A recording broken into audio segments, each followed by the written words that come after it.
We're always told that time is this precious gift, right? But what if it isn't? What if it's actually a sentence? What if our whole existence was defined not by all its amazing possibilities, but by the weight of its inevitable end? Today, we are diving deep into a modern parable that tackles these exact questions. We're going to explore a world where fear, endings, and the very nature of time get turned completely upside down. So right off the bat, the story just drops this huge philosophical bomb on us. This isn't just some gloomy metaphor. It's a powerful statement about our place in the universe. It suggests the reality where life isn't this open canvas of free will, but maybe a predetermined path. It's this idea of being kind of thrown into a world and a timeline that you didn't choose. And that one heavy idea, well, it sets the stage for everything that follows. And the world itself, it just doubles down on this really unsettling philosophy. You've got a village next to a river that flows backward.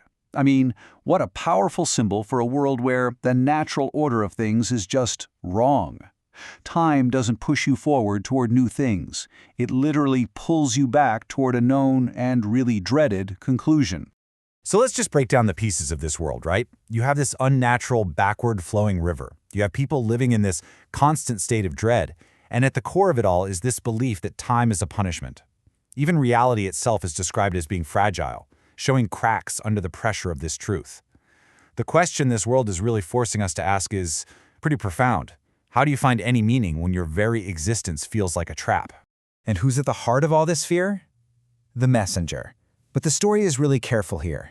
It frames this entity not as some kind of monster, but as a philosophical concept.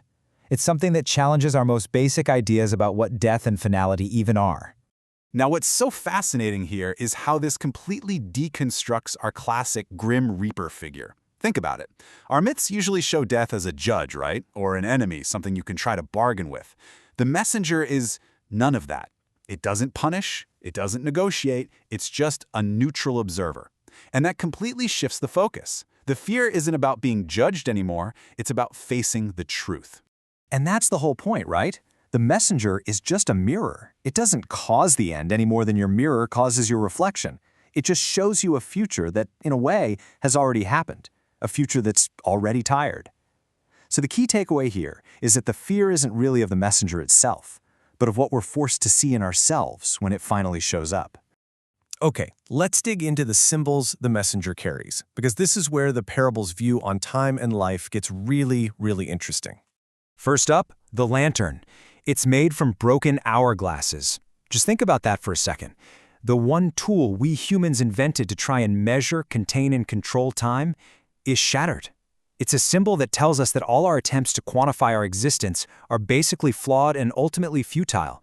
The light this lantern casts isn't one of hope, but one that illuminates a fractured, finite reality. And what's inside that broken lantern? Weeping sand. The imagery is just incredibly powerful.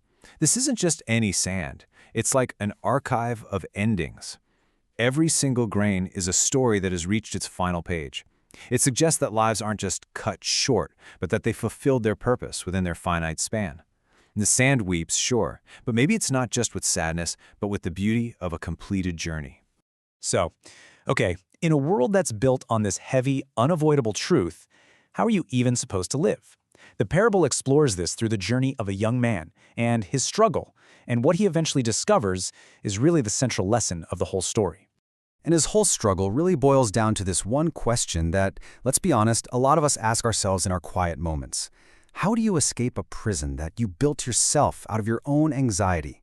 He isn't trapped by some outside force. He's trapped by his own terror of the inevitable. His obsession with clocks is a perfect metaphor for our own attempts to control what we just can't control.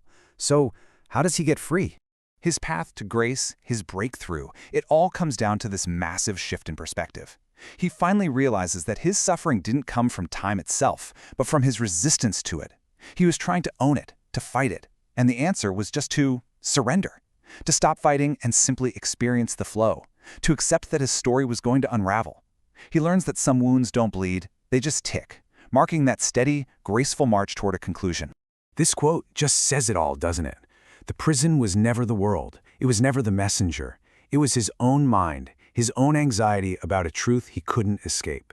From this point of view, the messenger's arrival isn't an execution at all. It's a liberation. It's the thing that finally sets him free from the torture he was putting himself through. And this is where the story just zooms out, way out. It takes this one man's deeply personal revelation and applies it to a cosmic scale, offering this final, just breathtaking view on the end of not just one life, but of, well, everything.